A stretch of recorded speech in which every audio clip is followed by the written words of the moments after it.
Mindhunter, right? Guys, I like this show a lot. I'm just gonna break down like three big points about what the things that make me like the season, and I'll just spit off anything else. But first, I'm gonna be looking at my notes a little bit. First thing that I like that in this show, Mindhunter, throughout the season is very clear.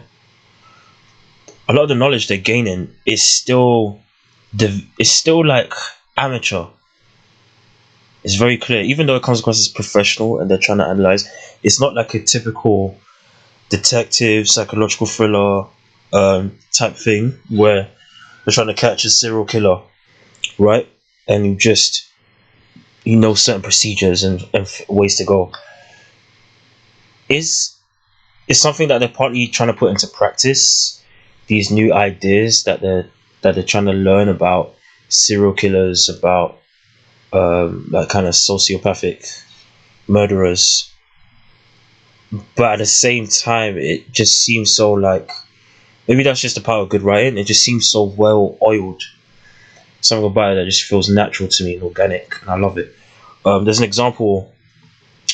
There's a scene, someone literally says the word serial killer for the first time to a character, and the character, like the way they behave, their response is like, what the heck did you just say? They're startled by it. And it wasn't until that scene, and again, I didn't see it coming, just it came so naturally in the dialogue. Someone just said, oh, we should think of a better term to describe these people: sequence killers, so and so killers, serial killers. And then someone later on uses that term, and again it produces that reaction I was talking about. Someone gets startled, and you realize that the show is more grounded than we realize, compared to watching like Zodiac killer type situations and typical detectives dramas and so on, police procedurals, where, like I said earlier, it always feels like even if you don't understand the killer, you know what type of killer they are, if that makes sense. Whereas this felt like an entire new frontier.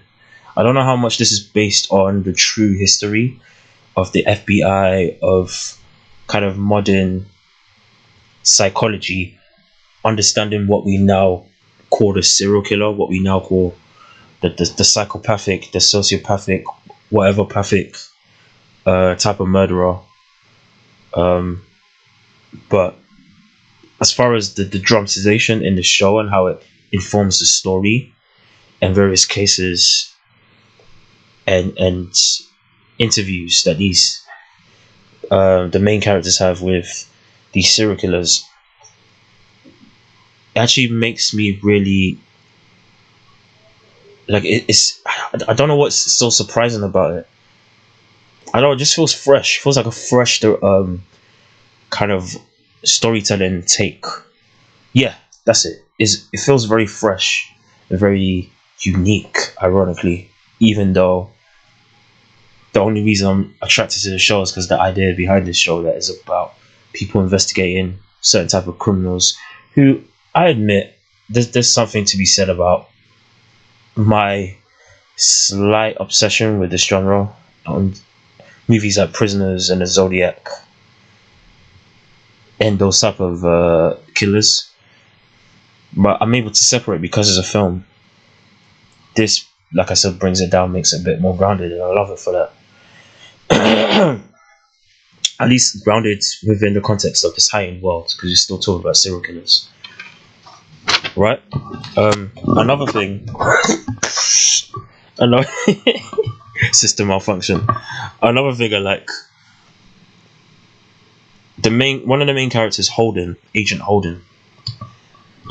I like how they show his arrogance, how it becomes his own hubris for himself and other people around him. I love it. There's a scene, a very significant scene in this show, where you start to understand, Agent Holden is kind of losing himself just to arguably just to like arouse attention from these interviews he's doing, going to prisons and meeting these serial killers just to try and get information out of them. He's using certain language in certain scenes that deliberately provokes people. And it's not until the very end that it occurred to me, oh, this is a show about serial killers. It's almost like the show through the writing trying to tell you through his storyline. This is no joke. Like, you being used to this type of genre, if you're attracted to this type of storytelling, like I mentioned before, that me coming into the show is because of that slight fascination with this type of crime drama. It's telling you to like be cautious. It's a cautionary tale, right? Holden's arrogance leads to a situation that not only affects the work that him and his team is doing, but the professional integrity of the team itself within the FBI. And when you start to see, even to a degree, his personal relationships kind of sour and fizzle because of his kind of his growing kind of workplace obsession with what he's doing, interviewing serial killers, solving these cases. When you see stuff like that, again, it still wasn't completely grabbing me. Like, oh, this has to do with him in unhealthy ways, kind of taking too much of a deep obsession with his work or the stuff he's doing. It wasn't until the very end that I realized why. The very last scene, you know what I'm talking about, of season 1, and I realized, oh no, if Holden's not careful, he's gonna get himself hurt. Like, the only reason why, actually, spoilers, yeah, I'm gonna spoil it. The only reason why Kemper, in the very last scene of him, did not physically harm him is because he knew putting the fear of God into him. Actually, wait, I don't know why. I'm not even gonna pretend that I know why, but it came across to me in that last scene that Holden has.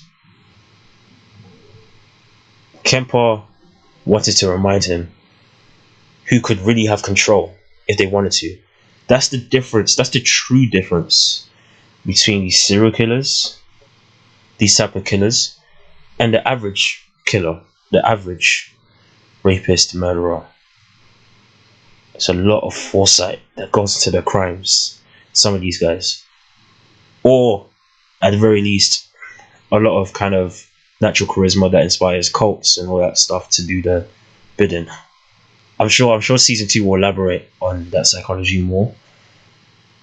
But the very last scene where Agent Holden's having I don't know if it was a heart attack or a panic attack or something, and he's just on the floor of the hospital after running out the room, and Kemper confronts him. It was only later on that I started to figure out, oh, this is the direct result of where his arrogance has led him. Like, he's in trouble, in physical danger, and other types of danger, if he doesn't have checks and balances, if he doesn't give himself checks and balances on his behavior when it comes to his work and what he's doing, interviewing these killers, also using that knowledge and that theory to solve crimes about serial killers. He needs to be careful. He needs to watch himself.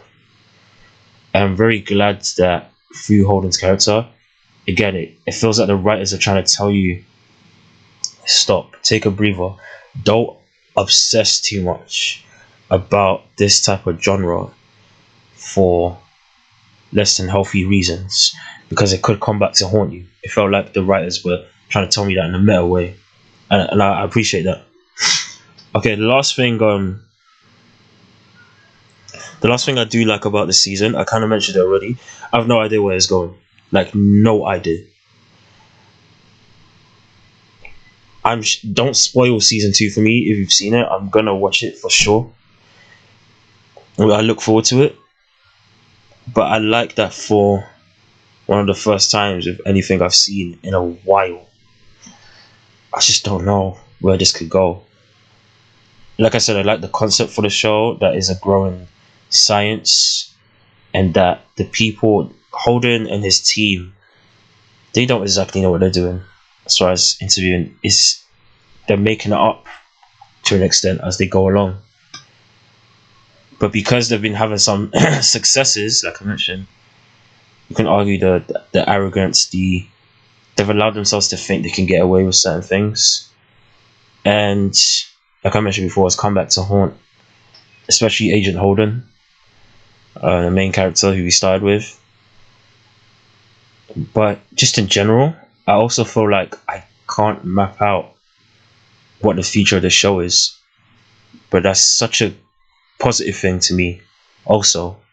Because for the first time, yeah, I'm just, if I was watching something like Westworld, I made a vow to myself a while back to stop investing in stories where it felt like stories were deliberately confusing me.